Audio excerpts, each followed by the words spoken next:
Okay, today I'm going to show you how I make my fire wands. I generally have two kinds of fire wands, one that I use more on the body, one that I use more on the cups. I'm going to show you today how I make the one for the cups. So what you need for your fire wands are fondue forks. You can get these at Bed Bath & Beyond or the dollar store. As you can see up here, I've bent the tines on these just slightly with a pair of pliers. Next thing you need is cotton gauze. It's hard to find sometimes, but if you search Amazon for 100% cotton gauze, you can usually find it. These are 4x4 squares. They come 2 in a pack. And the other thing that you're going to need for the outside of your wands is finger gauze. It comes in packages similar to this. You can find it at Rite Aid or Walgreens. And here's what I'm going to use. Finally, we need a needle and thread. Thread can be any color, and I just have a plain old sewing needle for any kind of use. So what you're going to do is you're going to take your gauze, you're going to unwrap it like so, you're going to fold it in half. If I was making my bigger wands, I wouldn't be folding it in half. You're going to take them both and you're going to fold them in half, in fact.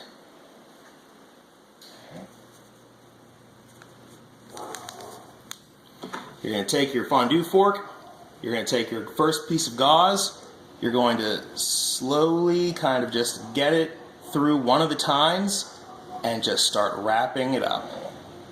Your first doesn't need to be perfect, but try to keep that fold as straight as possible. When you get to the end, you're going to hold the gauze in your hand and turn the fondue fork to really tighten that gauze. When you're nice and tight, you're going to unwrap just slightly. You're going to take your second piece of gauze and lay it on top of your first piece of gauze, and then you're just going to wrap it up the same as you did the first time.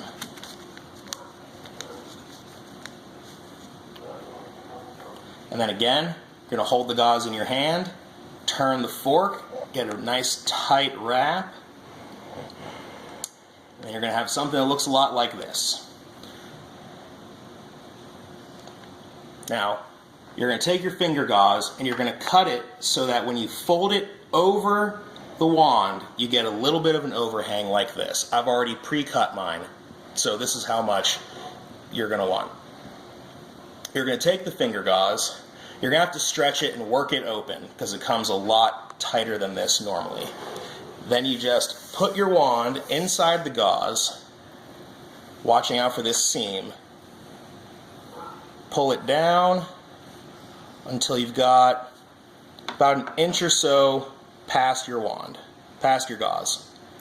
Then you're going to take the top, you're going to twist the finger gauze, and then you're going to turn it inside out and pull it back down over the wand. This will take a time or two to get used to. Now you basically have the structure of your wand already. All you need to do now is seal off your finger gauze so that it doesn't come off and that your wand stays on the fondue fork. You just tie whatever knot in the back end of your string. I'll let you decide for yourself.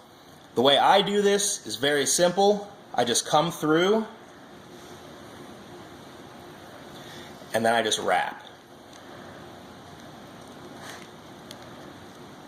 I wrap till I'm about halfway down the thread, and I try to keep as small of a band of thread as possible.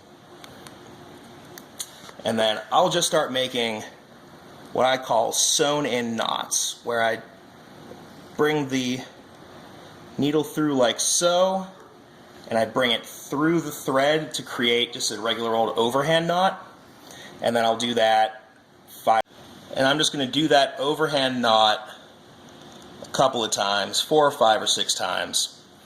And that's all there is to it. If you're good with a needle and thread, you can do some artistic sewing of it.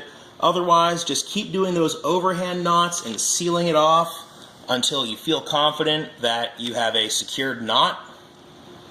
Then, all you need to do is take a pair of scissors, any old scissors will do, and cut off this excess finger gauze, because this excess finger gauze could catch fire down the line. The smaller this area is, the better you'll have it. And you can do this the easy way, you can do this the hard way. Anyway, that gets off your spare gauze.